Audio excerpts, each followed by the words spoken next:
A donde quiera que vayas y donde quiera que estés, como familia estamos conectados. Y hoy, más que ayer, nos conectamos para estudiar juntos la Biblia, como familia de Centro Bíblico El Camino.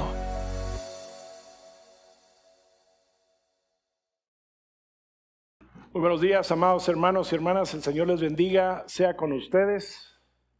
Qué hermoso tiempo de veras de cantar juntos al Señor, ¿no es cierto? Y de venir delante de Él y decir, ¿a quién iremos nosotros en esta mañana sino a Él? Porque solo Él tiene palabras de vida eterna. Sígueme a pesar de los tropiezos. Es una rápida exploración de la vida del apóstol Pedro. Y he de decirles que hablar del apóstol Pedro a mí personalmente me fascina. Porque cada vez que tengo la oportunidad de regresar y ver en la palabra del Señor lo que nos habla y manifiesta de este hombre, doy gracias a Dios por él. Pero ¿saben qué? También doy gracias a Dios por nuestro Señor Jesucristo, por su paciencia, ¿verdad? Con este hombre. Porque si Él muestra su paciencia y su amor por una persona que tiene semejante carácter, hay esperanza para el resto de nosotros. Porque pensamos en Pedro y lo primero que pensamos es en su nombre, ¿no es cierto? Conocido como Simón, hijo de Jonás, nuestro Señor Jesucristo lo mira a él y le pone por sobrenombre Cefas, Kefa en arameo, que significa piedra, o sea, Petrus en latín, Petros en griego, un pedazo de roca. En buen chapín, este hombre era un verdadero tetunte. Qué hombre más duro, verdaderamente. Pero, ¿verdad? La Biblia, los autores de los evangelios, ¿verdad? Y del libro de los Hechos lo honran a él poniéndolo en primer lugar en las listas canónicas, encontrándolas tanto en Mateo como en Marcos, en Lucas o en Hechos, que nuevamente nos habla acerca de la posición de liderazgo que ellos vieron en él. Este era un hombre que venía del área rural, ¿verdad? Un hombre rudo, un hombre con una personalidad recia, era un hombre impetuoso, sincero y a la vez temerario. Nacido en Betsaida, movió a su familia a Capernaum, la ribera noroeste del lago de Galilea, para ahí poder llevar a cabo esta función de pescador. Juntamente con su hermano y con Juan y Jacobo, los hijos de Zebedeo. Todos ellos llamados según su profesión, pero llamados en una dimensión muy diferente. Para ellos,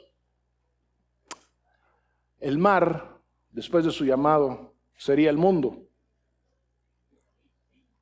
La palabra llegaría a representar las redes y la pesca eran los hombres a los cuales ellos estaban llamados nuevamente a pescar.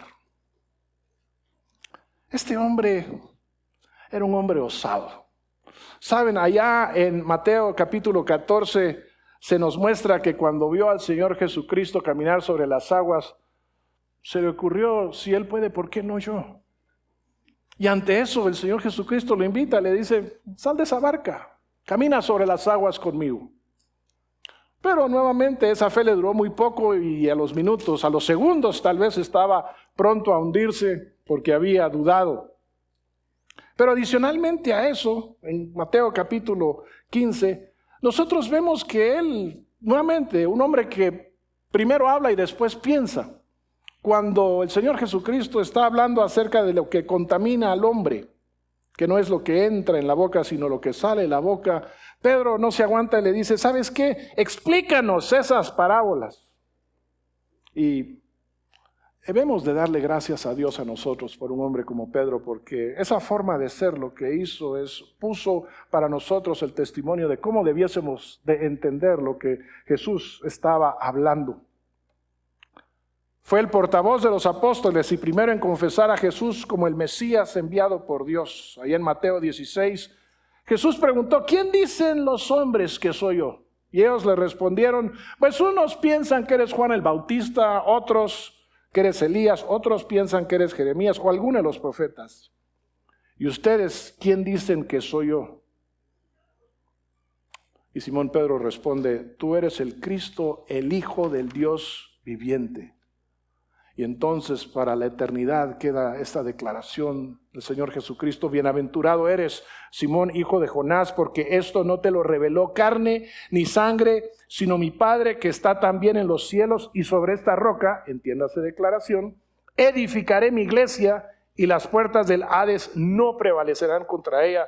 Yo te daré las llaves del reino de los cielos, y lo que ates en la tierra será atado en los cielos, y lo que desates en la tierra será desatado en los cielos. Uno pensaría que después de que el Señor Jesucristo hablara de esta manera con este hombre, uno podría ser un hombre que reconoce esto y que recibe esa promesa del mismo Dios a través de su Hijo Jesús. No podría meter las patas. Equivocados. Inmediatamente después, Jesucristo empieza a declarar a sus discípulos que debía ir a Jerusalén, que iba a sufrir mucho de parte de los ancianos, los principales sacerdotes, los escribas, que iba a ser muerto, resucitaría al tercer día. Pero ¿qué hace Pedro? Pedro, entendiendo de que ahora está en un lugar superior, que inclusive, ¿verdad?, puede venir y aconsejar a Jesús sobre esto, dice la palabra ahí en Mateo 16, 21, que lo que hace es lo toma aparte. Y le dice, oye Jesús, no permita a Dios esto. Que nunca te acontezca semejante cosa. ¿Qué le responde nuestro Señor? Quítate de delante de mí, Satanás. Me eres piedra de tropiezo. Es piedra, pero piedra de tropiezo en esta instancia. Porque no estás pensando en las cosas de Dios, sino en las de los hombres. Aún así, Jesús permite que Él sea parte de los testigos de su gloria en la transfiguración, y llega a escuchar la voz misma del Dios Padre que dice, este es mi Hijo amado en quien yo estoy complacido, óiganlo a Él.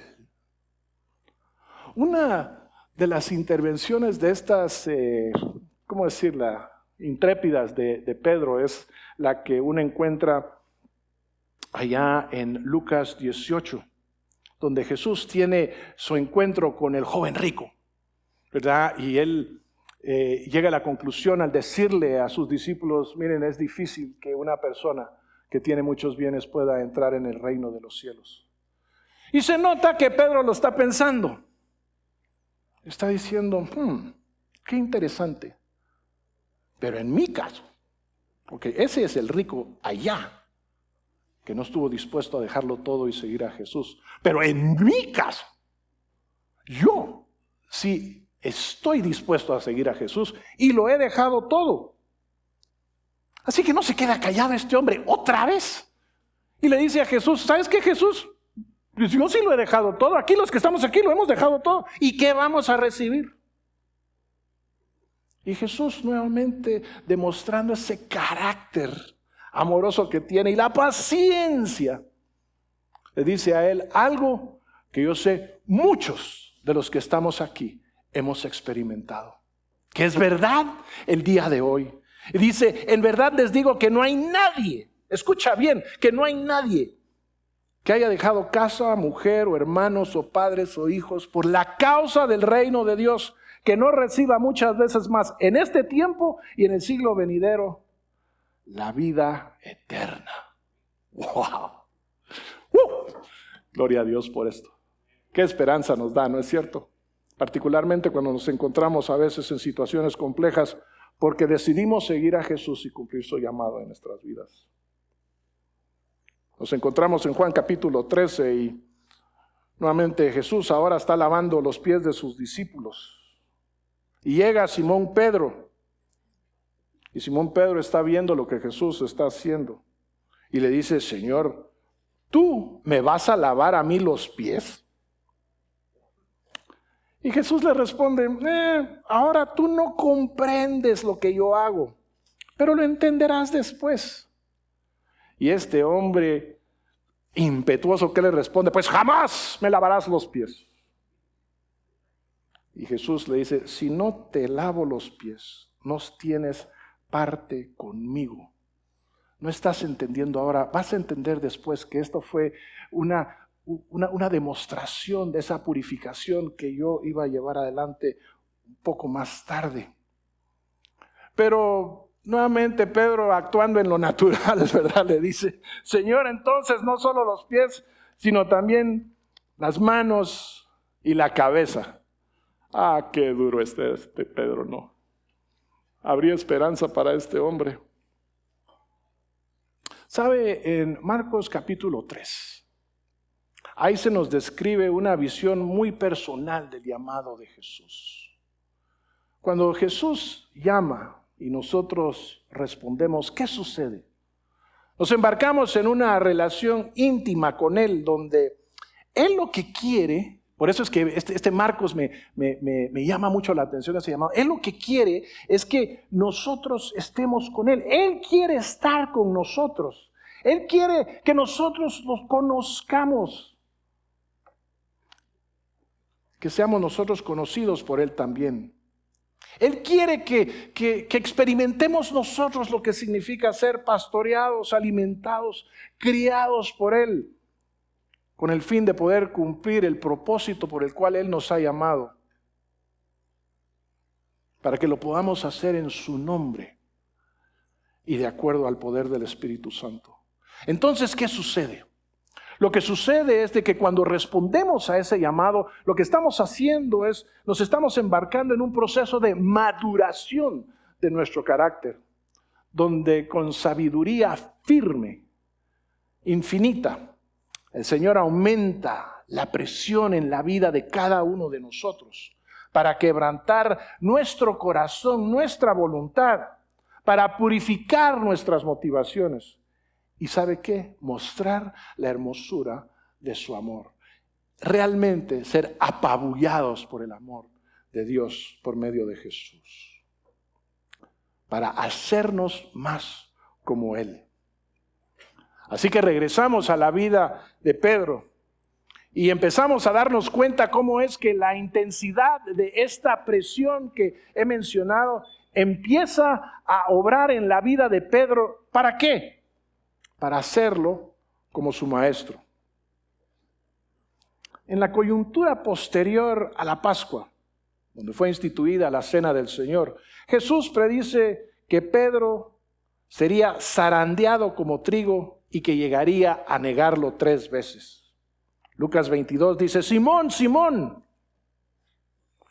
mira que Satanás los ha reclamado a ustedes, todos discípulos, para zarandearlos como trigo.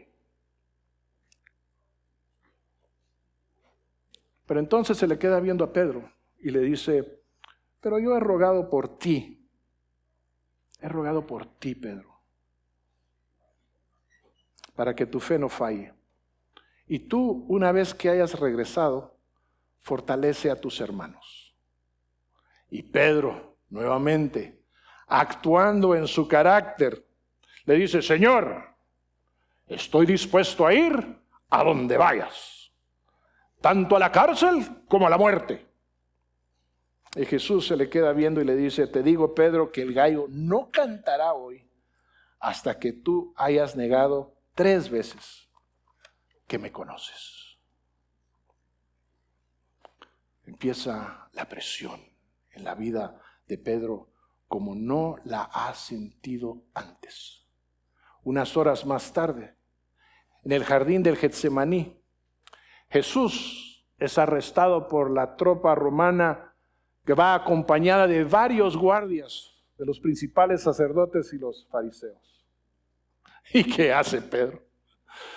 Ay, Pedrito, en un arrebato de defensa ingenua pero violenta, ¿qué hace? Saca su espada. ¿De dónde este pescador venía armado con una espada? No sé. Parece que sí la había pensado, que había dicho, bueno, según lo que dijo Jesús, parece que esto va, mejor nos vamos a preparar, ¿verdad? ¡Qué hombre! Y hiere a uno de los siervos del sumo sacerdote, haciendo que cortándole la oreja. Pero Jesús le reprocha, mete la espada en la vaina. La copa que el Padre me ha dado, ¿acaso no he de beberla? ¿Y qué hace Jesús entonces?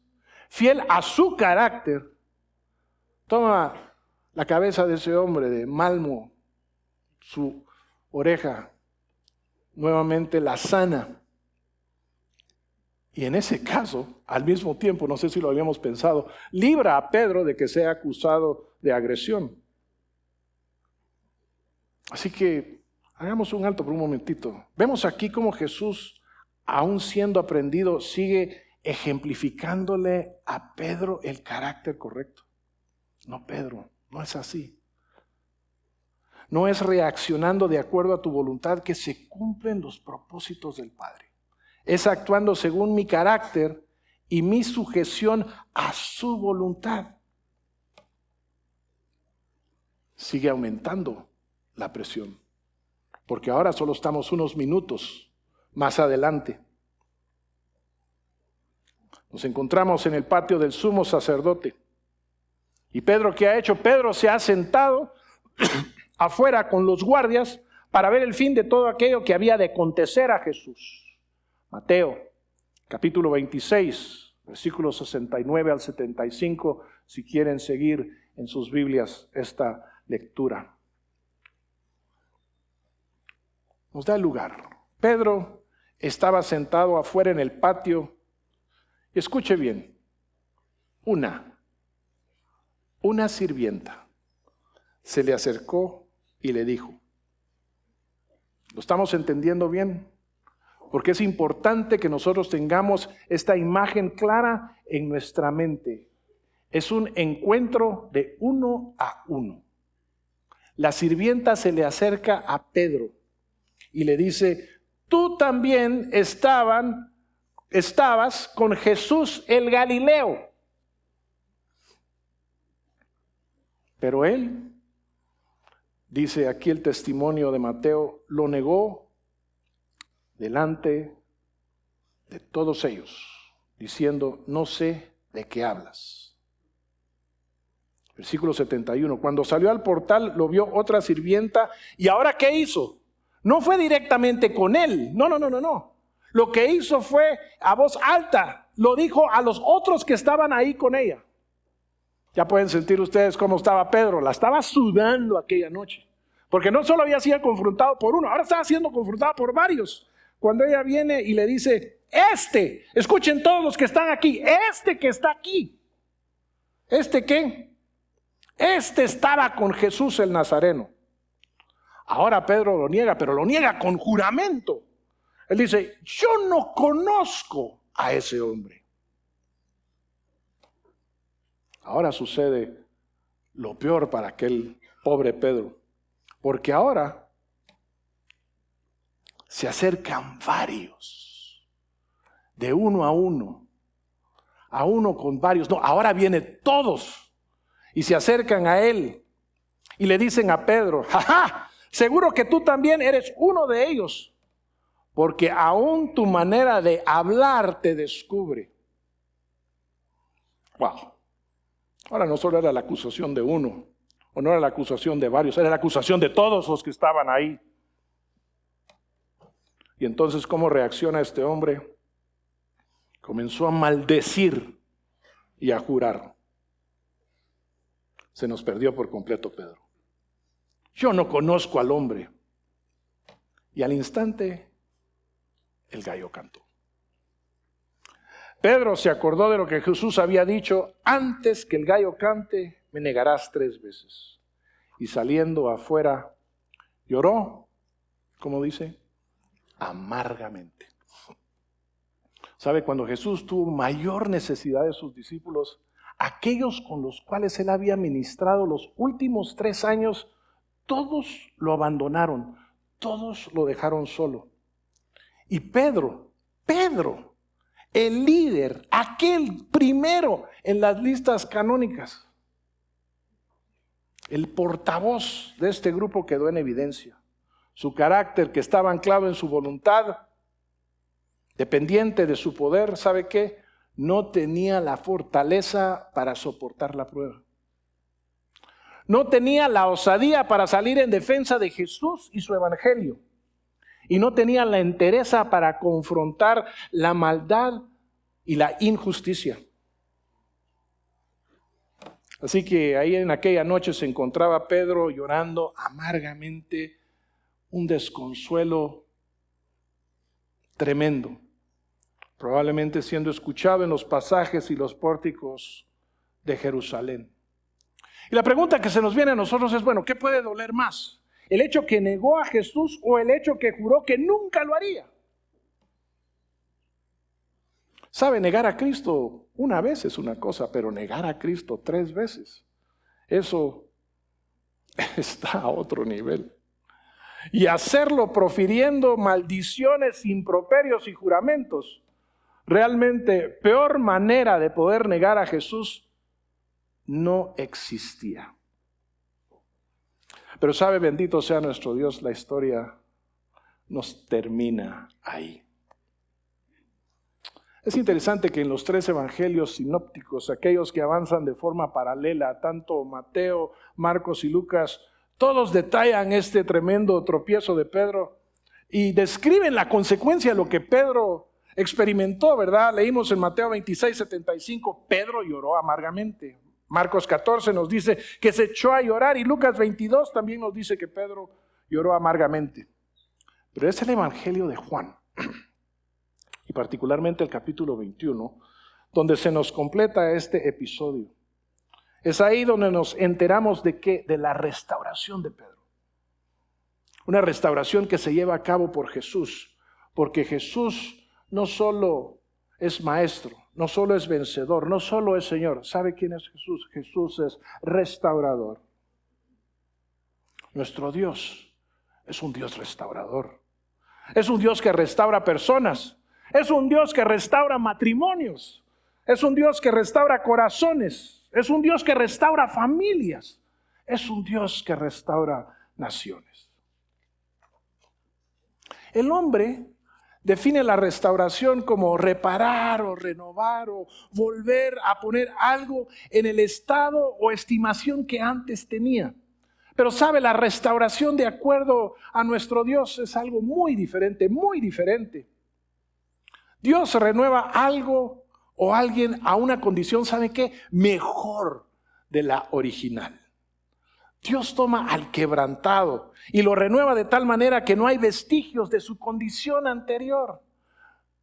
Dios toma la vida de la persona y sabe que en ella no se aprecian fracturas, astillas, fragmentaciones. Dios restituye de tal manera aquello que se ha perdido que el estado actual es superior al original. Déjeme darle 2 ejemplos. Cuando David es confrontado por su pecado con Betsabé, con genuino quebrantamiento, él escribe en el Salmo 51:17, los sacrificios de Dios son que el espíritu contrito, al corazón contrito y humillado, oh Dios, no despreciarás. Pero en ese mismo Salmo, él habla acerca de su plegaria, él presenta su plegaria de restauración, versículos 11 y 12, no me eches de tu presencia y no quites de mí tu Santo Espíritu, restitúyeme el gozo de tu salvación y sosténme con un espíritu de poder. ¿Sabe qué? David entendía que ese corazón quebrantado, ese corazón arrepentido, Dios no lo iba a desechar, no lo iba a descartar, sino que lo iba a recuperar, lo iba a rescatar. Cuando nosotros vamos al libro de Joel, es muy interesante que este profeta se encuentra en un tiempo en el cual Judá está siendo asolado por una plaga de langostas, juicio de Dios por su desobediencia e idolatría. Pero ante la invitación de arrepentimiento, Joel escribe en el 2:25 que él va a compensar los años en los cuales ellos perdieron sus cosechas por la langosta y otros insectos, que tendrán mucho más de comer y se saciarán alabando el nombre del Señor su Dios. La idea de compensación es que van a estar mejor de como ellos estuvieron originalmente. Así es nuestro Dios, porque nuestro Dios es el restaurador supremo. Aquí, mis hermanos, debo de darles una palabra de advertencia y decirles a ustedes que Dios restaura al quebrantado, porque el quebrantamiento lleva, ¿sabe qué?, al arrepentimiento. Pero Dios no honra al que solo siente remordimiento, porque esto no lo lleva a arrepentirse. ¿Qué es remordimiento? Remordimiento es simplemente lamentar lo sucedido. Estar apenado, estar avergonzado porque el pecado fue descubierto y ha tenido un cierto efecto en otros, pero no en uno. El remordimiento lo que hace es nos lleva a tratar de salvaguardar nuestra imagen, a tratar de responder a los sentimientos de terceros, pero ¿sabe qué? No nos afecta a nosotros mismos. El remordimiento ahí se queda. Por eso es que en Mateo 27:3 la palabra de Dios nos presenta que Judas lo que sintió luego de haber traicionado al Señor Jesús fue que remordimiento. Y las causas o las consecuencias, de lo que ahí se nos presenta ya son plenamente conocidas por todos. Pero en el caso de Pedro es distinto. En el caso de Pedro, su quebrantamiento lo llevó al arrepentimiento, a un encuentro restaurador con nuestro Señor Jesucristo, ahí a las orillas del mar de Tiberias. Así que caminemos hacia Juan capítulo 21. Y ahí encontramos que han pasado ya varios días, Cristo ha resucitado, ha aparecido a varios de sus discípulos, a Pedro también. Jesús ha comido en presencia de ellos. Inclusive los ha invitado para que puedan tocar sus heridas, ver las manos que tienen los agujeros todavía de donde fue clavado y sentirlas para que puedan darse cuenta que es Él y que tiene un cuerpo de verdad. Les ha abierto la mente para comprender las Escrituras, los ha enviado a Galilea, a un monte señalado por Él donde han de recibir la gran comisión, sus últimas instrucciones. Pero en el proceso algo sucede y Juan 21 nos hace ver qué fue lo que sucedió. Tal vez ha pasado un poco más tiempo de lo esperado en obtener esas instrucciones finales. Por alguna razón, Pedro decide ir a pescar y 6 más de sus colegas disponen a acompañarlos. Nuevamente, no sabemos a ciencia cierta por qué tomó esta decisión. Hay algunos comentaristas que son de la opinión que esto no se debe ver bajo un prisma negativo, que sencillamente Pedro lo que estaba haciendo es, en el momento de la espera, pues él estaba esperando activamente y como era un hombre de acción, pues se fue a pescar. Otros no son de esta forma de ver las cosas. Ellos lo que dicen es que esta es una clara indicación de la desilusión y el abandono del llamado que Jesús le había realizado en su primer encuentro. Y que por eso regresa a él a lo único que sabía hacer, que era pescar. Pero lo que sí podemos concluir a la luz de la conversación que Jesús y Pedro tienen más adelante, es que en Pedro no se había llegado a tener todavía en su corazón una convicción plena de restauración. Y quién sabe, tal vez la forma de tratar de atender su situación era simplemente hacer aquello que le era más conocido. Pero sin duda alguna su corazón todavía estaba afectado. Todavía estaba en ciertos pedazos, porque no se podían negar las negaciones. Jesús había resucitado y había regresado, pero ¿habría regresado por una persona como Él? Así que Juan 21 nos habla que al amanecer, luego de haber faenado toda la noche sin resultado alguno desde la orilla, Jesús en un tono amoroso y paternal les indica dónde echar las redes. Inmediatamente al hacerlo, estas se llenan de peces. Lo reconocen, es el maestro. Y Pedro nuevamente, si algo no se le ha quitado, es el deseo de ser el primero y estar con el maestro. Se baja de la barca y llega a la orilla seguido de los demás.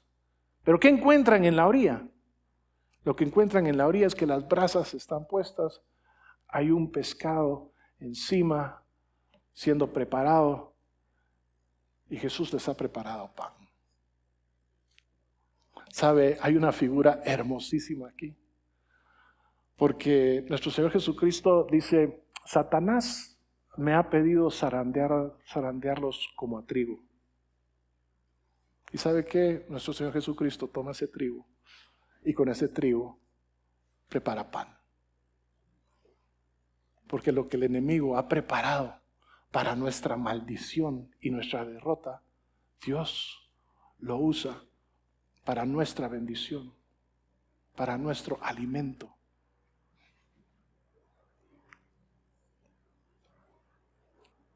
Así que entendámoslo bien, apreciemos esta escena en todo su esplendor, hermanos.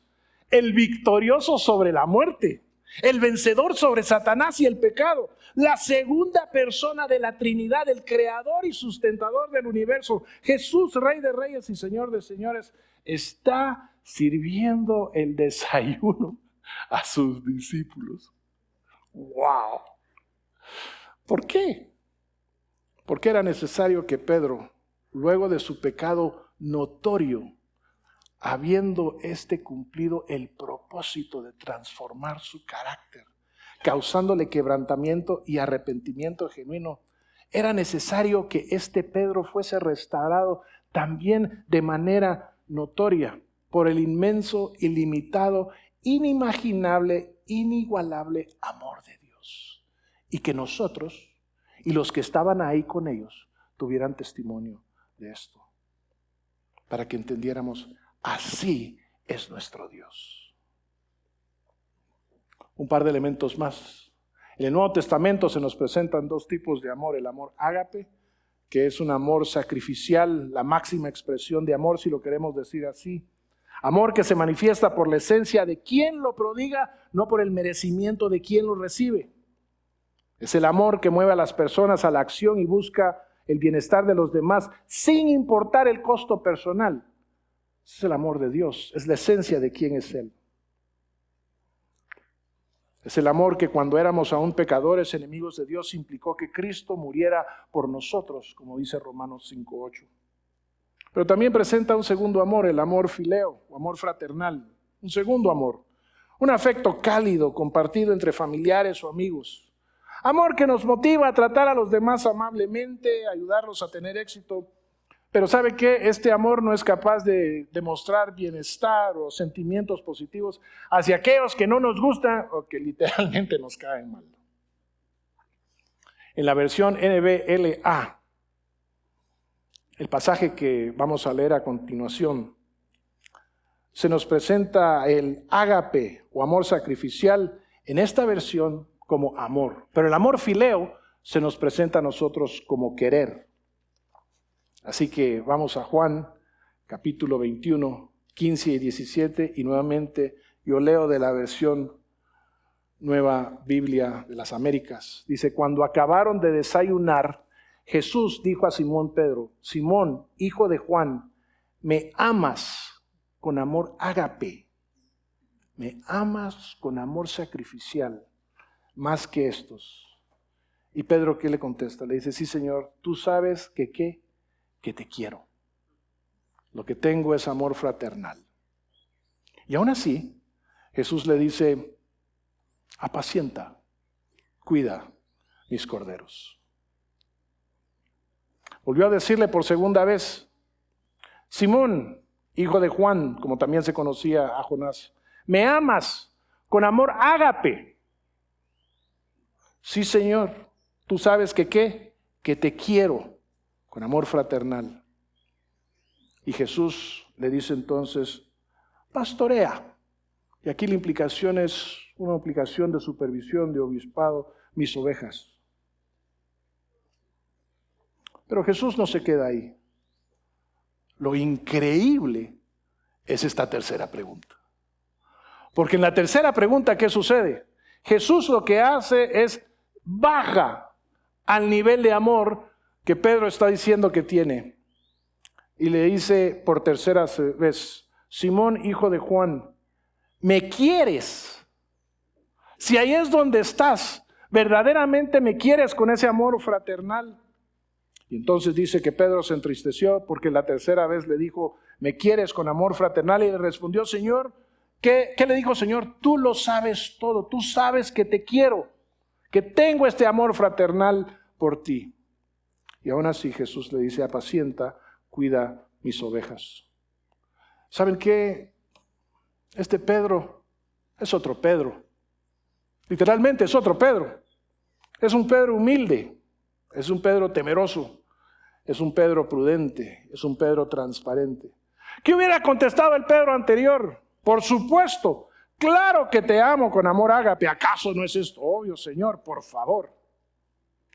Pero este nuevo Pedro es un Pedro quebrantado, por la realidad de conocer su corazón lleno de orgullo y saberse verdaderamente débil y desamparado. Y por eso su respuesta es sencilla y honesta. En estos momentos, en el lugar donde estoy, hasta aquí llego, aunque me lo preguntes 3 veces. Este nuevo Pedro ya no se la puede jugar con Jesús. Soy enteramente honesto contigo, Señor. Yo sé que esto es lo que tú esperas de mí. Pero como yo no te puedo mentir y como tú conoces mi corazón y todo lo sabes, yo solo expreso la verdad que estoy viviendo en estos momentos. Hasta aquí llego, Señor Jesús. ¿Sabe qué es lo grandioso de esto? De que a diferencia de Pedro, Jesús sí es el mismo. Él sigue siendo el Salvador amoroso que responde al quebrantamiento y al arrepentimiento con poder restaurador y que llega a nuestro encuentro hasta el lugar donde nosotros estemos. Estamos entendiendo el amor increíble de nuestro Dios. Jesús viene y le dice, si hasta aquí llegas, ¿sabes qué? Ahí donde tú estás, yo ahí estoy contigo. Si no puedes más, no importa. Aquí empezamos. Aquí regresamos. Aquí está lo nuevo. Aquí estás tú, Pedro, restaurado. En el lugar donde tú estás, ¿sabes qué? Cumple tu llamado. Disfruta la plenitud de la vida que este llamado tiene para ti y vive una vida sin temor. ¿Qué aplicación hay para nosotros hoy en día? Yo sé que hay muchos en esta mañana que escuchamos estas palabras y ¿sabe qué? Nos identificamos con Pedro. Luego de haber cantado el gallo. Porque Pedro no es el único que le ha prometido a Jesús que nunca caería en cierto pecado o que no volvería a cometer el que ya está acostumbrado a cometer tan seguido. Y aquí estamos, escuchando el tronador sonido del cantar del gallo en nuestra conciencia y sufriendo la amargura de la derrota. Esta es la última vez, esta sí es la última vez que le soy infiel a mi cónyuge. Ya no va a pasar. Esta es la última vez que voy a tener sexo casual. Hasta aquí, ya no más. Este es el último negocio turbio en el que voy a estar involucrado. Esta es la última vez en que voy a navegar en busca de pornografía. Ahora sí. Ya no más borracheras, ya no más vapeo, ya no más drogas. De ahora en adelante, no más palabras corrompidas van a salir de mi boca. Pero ¿sabe qué eso pasa? En vez de resistir el coqueteo, lo que hacemos nosotros es lo animamos. En vez de ignorar el chisme, lo compartimos. En vez de anclarnos en la verdad, vagamos a la deriva de la manipulación y del doble sentido. Y el gallo canta 3 veces. Y Pedro tiene otro compañero en la oscuridad. Lloramos de amargura por un tiempo, pero la gran mayoría de nosotros hacemos lo mismo que Pedro. Nos vamos de pesca. Reaccionamos de manera natural, no espiritual. Y nos cuestionamos si Jesús tiene un lugar para nosotros. Pero ¿sabes una cosa? Ahí donde te encuentras, ahí donde estás, Jesús llega para darte un manjar. ¿Cuál es la comida que Jesús te ha dado hoy? La esperanza de la conversación con Pedro. Palabra de vida palabra de consuelo, pan de esperanza. Él está aquí. Por medio de su palabra nos sirve, nos habla con amor y llega a nosotros quebrantados, arrepentidos, nosotros que estamos derrotados y sin fuerzas. Jesús nos llega y nos dice: ¿me amas más que a estos? No importa si ahora tu amor no es el amor sacrificial y de servicio desinteresado. No importa si solo llegas al amor fraternal o de repente ni siquiera estás tan cerca de eso. ¿Sabes qué? No importa. Jesús te dice: aquí estoy. Jesús te dice: yo conozco tu corazón contrito no lo he de rechazar. Aquí estoy, yo te perdono, yo te restauro.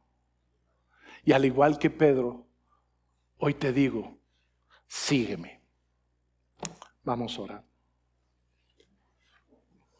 Amado Padre Celestial, te damos infinitas gracias, Señor, por tu palabra. ¿Qué esperanza hay en ella? Te damos gracias por el testimonio de Pedro. Señor, nos identificamos tanto con él. Y Señor, te damos gracias que estabas a la orilla en aquel momento en el mar de Galilea. Te damos gracias que al igual que aquel momento en el cual tú preparaste la comida, Señor, el alimento para ellos, tú has preparado este alimento para nosotros hoy y nos has traído a este lugar y nos has llamado a los quebrantados, Señor, y arrepentidos, a que respondamos de acuerdo a nuestra realidad, porque tú nos amas y nos entiendes, y ahí donde estamos llegas a nuestro encuentro y nos perdonas y nos restauras, nos levantas y nos das propósito y nos envías a cumplir tu llamado. Así que, Señor, yo quiero orar por aquellos que están escuchando, que están aquí en este lugar o que están, Señor, en sus hogares en línea. Te pido, Señor, por aquellos que están quebrantados, que están arrepentidos, aquellos que están dolidos, aquellos que piensan que no hay espacio para ellos en tu reino, que lo que han hecho, Señor, es terrible, que no hay forma de encontrar perdón. Padre Santo, hoy sabemos que no es así y que eso es una mentira. Y que de esa maldición, Señor, tu poder convierte, Señor, el quebrantamiento y arrepentimiento en bendición. Señor, que hoy puedan llegar delante de ti. Hoy queremos llegar delante de ti. Y hoy queremos recibir de ti. Queremos recibir de ti ese susurro profundo en nuestro interior que nos dice: aunque aquí estés, yo estoy contigo. Sígueme. Y oramos esto en el precioso nombre de Jesús, Rey de señores, nuestro restaurador. Y todo el pueblo de Dios dice: amén. A donde quiera que vayas y donde quiera que estés, mantente conectado con Dios. Y también conéctate con nosotros a través de nuestras redes sociales. Hasta pronto.